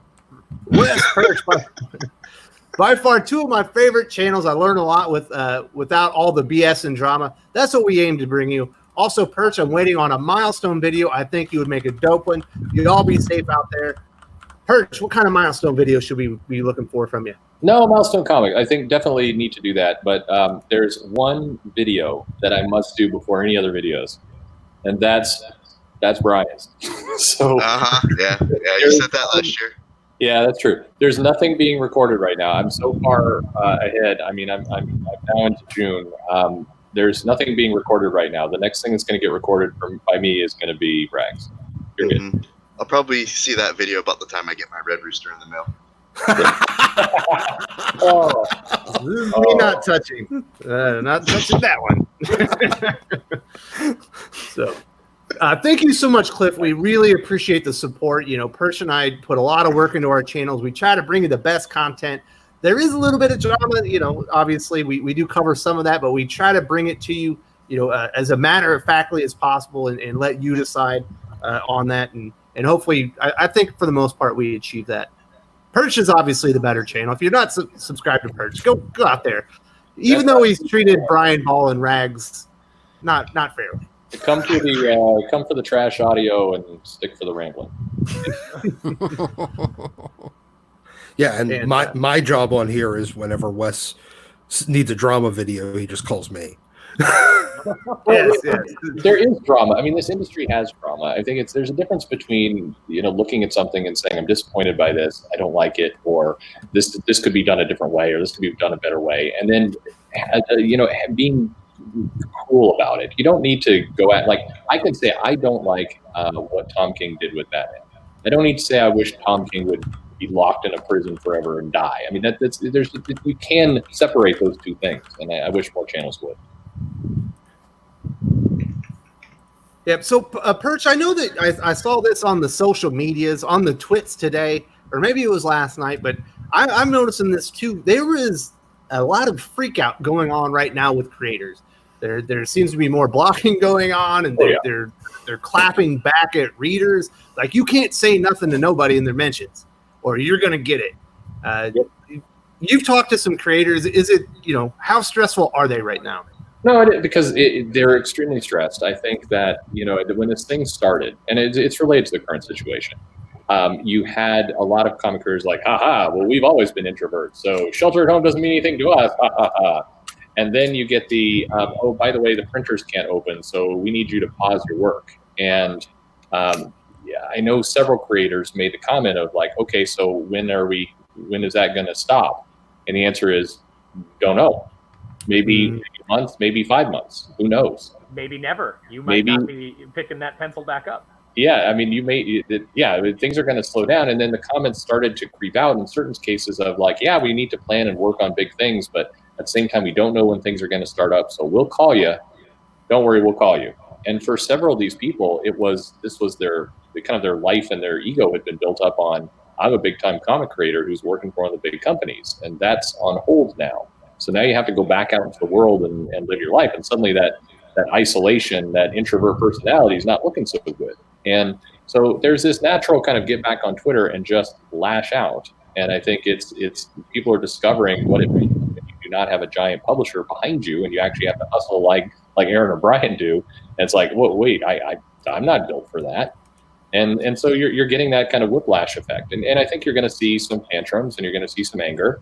And I will say the one part, I'm making a very anti-creator at the moment. On the other side, we talked about at the beginning, there's a legion of assholes out there who have decided now is the time to go, you've lost your job, screw you. This is why the whole comic industry can burn down. And those people, that you are trash. If that's you, you're absolute trash. And there's absolutely no excuse to that. I get it. Somebody was mean to you on Twitter. It sucks. Don't buy their book. Don't give them cash. That's your weapon. Stop giving them cash. Block them if you want to. Who cares? But the fact that somebody was, Dan Slott's behavior is ridiculous. That doesn't mean you want everyone who works with Dan Slott, from the inker, the penciler, the letterer, all those people, to lose their jobs, unless you are a complete nut job. I don't think people are thinking of it in that term, as much as the way that I don't think that they aren't thinking of it. You're right. When as much as I think that when a creator goes out on a rant, they're only thinking of themselves. They're not thinking of the rest of their team. You're right. So I think it's very much a problem that cuts both ways. When Donny Cates loses sales, he may feel like he doesn't have any responsibility to cater to those people, but ultimately it's not just him that he's losing work for. He's losing work and opportunities for all the people that are below him, and I think that's what we forget. So you may be, I agree with you, Perch. You may be gleeful. You may be enjoying the Schadenfreude of somebody who was a jerk to you and who is generally a jerk on social media, losing their job, because you see it as karma, you see it as their just desserts, and you may be right, but it also unfortunately affects the people that are just trying to keep their heads down and do good work and be professional. But unfortunately, they're just tied to somebody who's not. So, just in everything, try to think of the bigger picture. Yeah, which is the majority. I mean, people need to keep track of you can, when I say, everybody at Marvel is trash. Okay, everyone, let's start naming them. When you get to like 12 people that are obnoxious jerks, okay, well, Marvel employs 1,000 people in different ways. So stop calling it the entire industry. I mean, I guess some of these people are huge individuals physically, but that doesn't mean their entire industry. Sorry, that is probably a cheap shot. But just try and take a breath. And keep in mind that a lot of people who are calling for war here have also been calling for the industry to die for multiple years, whether it's Disney shedding Marvel or AT&T shedding DC or this or that. And this is just the latest opportunity to go, the comic industry is dying. And come on, just don't buy your comics. Just don't spend your money and you'll be happy. And the So thing is, I do have remember, to guys, say this. So I know everyone's all bragging about I've been social distancing for 20 years or whatever. Well, I'm just going to say that Brian and myself, we got something even better on you. I went to Afghanistan for a year. I didn't get a day off for 330 days.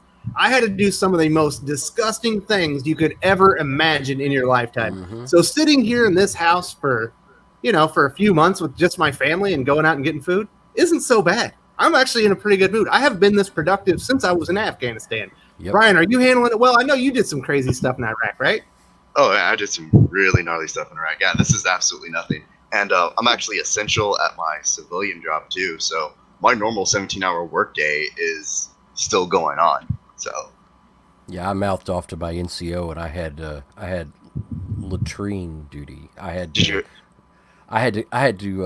go and keep latrine functional and maintained. So did you ever have to yeah. qualify?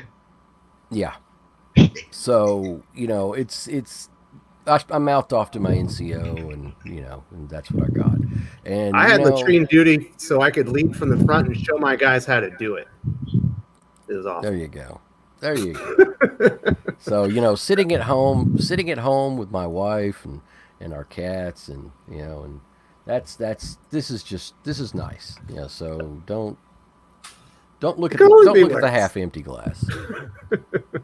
If I can just go back to what Perch and I were talking about real quick, the thing to remember is, in anything, the most visible people in any industry are going to be the ones who make nuisances of themselves and who are loud and who are obnoxious, and those are the people that you're going to remember.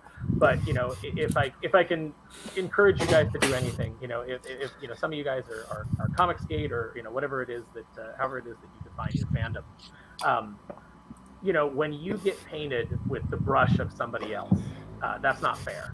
So you've got obnoxious creators out there who are, running their mouths, but there are so many good people in the comic book industry. I've worked with so many amazing editors, so many amazing colorists, Andrew Dalhouse, who colors, most of the Darkwing books that we did, fantastic guy, just keeps his head down, just always, one of the hardest workers. Darren Bennett, another guy who, he's a letterer, and he actually, runs an entire lettering company and hires, other people like E.C. Hopkins and things that I've worked with.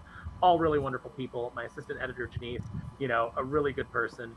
They're not out there, everybody's got their opinions, and everybody, says things every now and then, but for the most part, these are good people that you would be happy to know in your regular life. So, try and have some compassion. Not, I'm not saying that you have to have compassion for the people that are jerks or the people that have, who have kind of earned this, but the people that you don't think about, the ones who aren't vocal, who aren't out there making a lot of noise, they're the ones that you really kind of have to have empathy for in this situation, because they're going to be hurting just like the jerks are.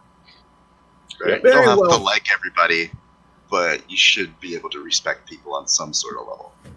Yeah, nobody should be wishing ill will on even their enemy to have misfortune during this enormous crisis, because it's going to be spread all over, and you don't want that karma to come back on you. SSJ Future Gohan, thank you so much for the super chat. I can't stand this whole "yay the industry collapse" rhetoric, and my recommendation is to stay away from comic book social media right now. Great recommendation. They're headhunting, and Jimmy's have been rustled. Yes, everyone's losing a little bit right now. Everyone's a little bit on edge. Like I said, I'm all right. I've seen worse days, but maybe this is probably the biggest crisis a lot of people have experienced in their lifetime. So they are having some difficult times dealing with that. So try and keep that in mind. Yes, I did point out a couple of creators on my channel this week, which I thought were a bit out of line, and I thought they were relevant, for the channel, because I had spoken about those topics specifically with the last few weeks. But definitely have some forgiveness in your heart, have some kindness, and think about how everyone's going to be impacted. And let's all work together. Let's all love each other and try to get through this terrible time. I think that's basically going to wrap up the discussion for today's chat. We know things that have changed. We are not going to be getting new comic books next week, at least physically. So this might be our last comic book recommendation, at least for new comic books for a while. Aaron, do you have any comic books you think people should be reading this week? I have not. I picked up some books, but I have not read any of them yet, so I don't know what. Well, actually, Punchline is out this week. I work on that book. I do the editing for Bill Williams and Matthew Weldon for that book from Anarchic Press. So check that out. Weldon's art is as gorgeous as always. He's a human printer. Yeah. So and if somebody Bill's hasn't actually a read really good guy. Darkwing Duck, is there a story that they should go find if they want to enter into Darkwing Duck territory that you wrote? Oh, it's so hard to find. It's so hard to find them because what I found is we had a decent print run on those for an indie book, but people do not. This might be the time as people are like, well, I got to make some money to buy toilet paper. They might be selling their comic collections. So you might see some To buy Darkwing- toilet paper, yeah. Yeah, you might see some Darkwing books pop up out there. The trades, volumes 1 and 2 of the Joe Books trades are still available on Amazon at a decent price. The collection that I recommend is actually incredibly expensive.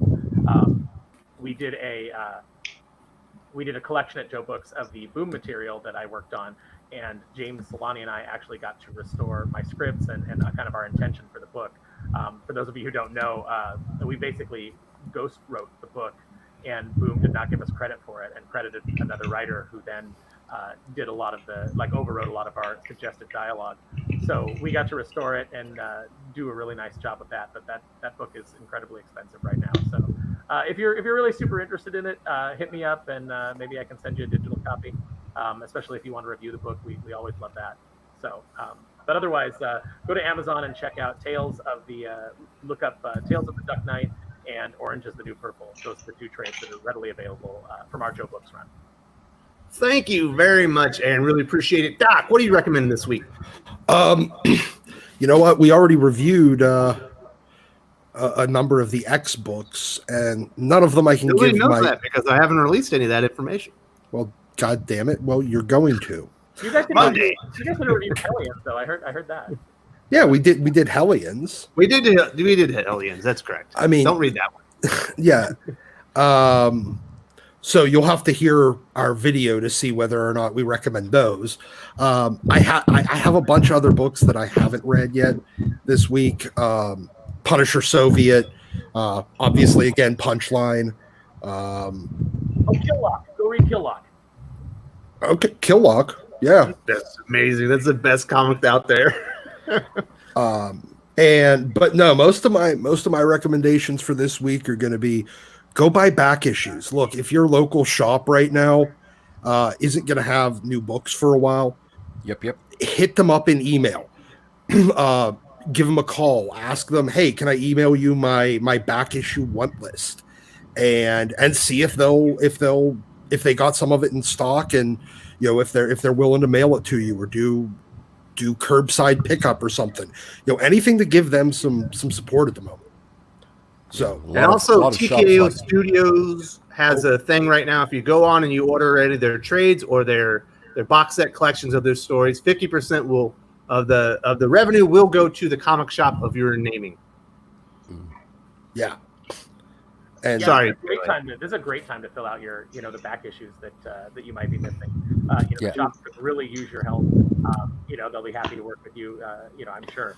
So, you're missing those key X-Men issues. Now's the time to start grabbing them. A lot of shops carry like entire runs, like miniseries, maxi series, stuff like that, and we just box them up together, package them together, and sell them usually at a discount. It's a great way to read them. I know people like trade paperbacks and the like, but I still like to read the floppies, and a lot of other people do too. And that helps out your shop, and it helps out. It's just a great way to read and collect those particular comics. Go buy some alternate books. Support some little guys. Yep, absolutely. So William Medina is recommending Empire, Kree, Skrull War, Celestial Madonna. Nalo, who's going to be with me talking about the designer and James Tynion's Batman run very soon, is recommending Undone by Blood, No One's Rose, Folklords, Once and Future, Basketful of Heads, Killlock, and Dying is Easy. Tevius Smoka is recommending X-Men Red. What? He's actually recommending Terminator versus Transformers, Hellions, and X-Men Fantastic Four. I do not recommend any of those comic books, and I'm not even joking. I think they were all terrible. Dominic is recommending Tinseltown and Murder Mystery from Alterna. Great recommendations. Resurrection Man, Animal Man, Shield by Jonathan Hickman. Great pick. Power Pack Volume 1, Rising Stars by J. Michael Straczynski. Birthright, Michael Turner's Fathom. Old School Comics is recommending $1 one-shot Legend of the Log, Gods and Gears, and ICMY from Alterna this week. They did have new comics, and all right, that's all I'm seeing. Pele, what do you recommend? The shop did not have a pick for the week. I think we would have. It probably would have been X-Men #9 or something like that. But my pick of the week is the usual monthly pick when I get to this is George R. R. Martin's Clash of Kings by Dynamite is out. Most awesome comic book adaptation of a book that probably of all time. It's fantastic. If you're not getting it, you should be getting it. Started out, of course, with from the very beginning. And now we're up through halfway through Clash of Kings, and just a wonderful, wonderful adaptation, beautifully drawn and adapted for comic book format. So buy that, you will be happy with it. And always, as usual, check out the dollar books that are out. There's some reprints right now from both Marvel and DC that are, it's $1, and they're really great. To get your feet wet into particular, like I think this week is Justice League for DC, and you get back and get a couple of the old #1s that are maybe harder, more difficult to find, or maybe worth, a good bit more now. So take advantage of that and go out and get the Clash of Kings remake. Beautiful. Oh, FF2 is recommending The Last God by Philip Kennedy Johnson. Great recommendation. Absolutely. Last God. All right, Brian, thank you so much for joining us. What's your recommendation? Should people be reading Rags, or you got another comic for us? Yeah, read Rags. Check it out. Come for the boobs, stay for the heart. It is not the book you think it is. And It's really not. It really isn't. It's the most bait and switch book you probably will ever read. But I do have like another and gives them a story. Yep, I do have like another project coming out, and it's gonna be insane. Just think what if a magical girl used DNC in order to call out their super moves, and that's pretty much the gist of what I'm going to. Well, that sounds exciting. If you want to come on the channel and promote it when you're about ready, let me know, and we'll definitely have you on here. Oh, will do. Oh, Wes, I think somebody's saying that you missed their chat. Oh, that was Tevia. Tevye he puts a lot of messages. He recommends and recommends and recommends. I got your big message, Tevye. Perch, what are you recommending? It's tough because I think this week we had Action Comics and we had Legion of Superheroes, both really epic books that cannot be missed by anyone as some of the most transformational, powerful things in all of comics. I mean, we learned who the most powerful villain of all time is in Superman. It's not who you think. And we learned that Superman is not Superman. I mean, how could you possibly top those groundbreaking things? Unless we're talking about ForceWorks 2020, which was also a huge thing for all of comics, and definitely worth the $15 you would pay for those three. So, yeah, there you go. No, I mean, we've said it. A Punchline X-Men. I'd rather get a colonoscopy. Yeah, go read Rags. I mean, there's some good comics out there, but certainly in this time, start figuring out what you like. Do you like horror? Do you like action? Do you like kind of adventure stories? Do you like psychological? And then start to do some research on the stories in the past that you might not have read. A lot of people have never seen, Punisher Max, Return to Big Nothing, the Kraven's Last Hunt. These kind of classic stories that have gone on years and years in the past that are wonderful comics. Now is the time to binge some good comics. Unless you truly want to find out who's Superman's biggest, most powerful, smartest, best in every single way villain can be, and it's Red Mist. Nah, it's Michael Bendis. The way that you build up a villain is just to emotionally validate them. Yeah. Well, you say that they're powerful, and you need to say that they're powerful. Like you take Lex Luthor, who's a classic villain, and then you have him acknowledge the new villain that was introduced, 12 months ago, and that's definitely the way you do it. But yes, Bendis is Superman. The fact that he's modeled himself after Lex Luthor, I think, both physically and emotionally, really fits. And I do believe Perch may be coming onto the channel. We might have the first dual roast, and maybe some of those books will be in there. Hopefully we'll be able to get that done. NDBMHSL is recommending back issues of Akira, Bone, and Foss, if you're over 18. Black Cat. Oh my goodness, people scroll through. Oh, man, Black Cat is recommending traumatized. Green Lantern by Jeff Johns, book 1. I think I got them all. So my recommendations this week: The Killock #4 is absolutely bonkers. It's one of the best comics you'll read. Last God #6 is completely awesome. Blade Runner 2019 #7 is great, and Punisher Soviet #6. Make sure you're like 21 or something, because it is a rough read, but it is really good. Yeah, it is good.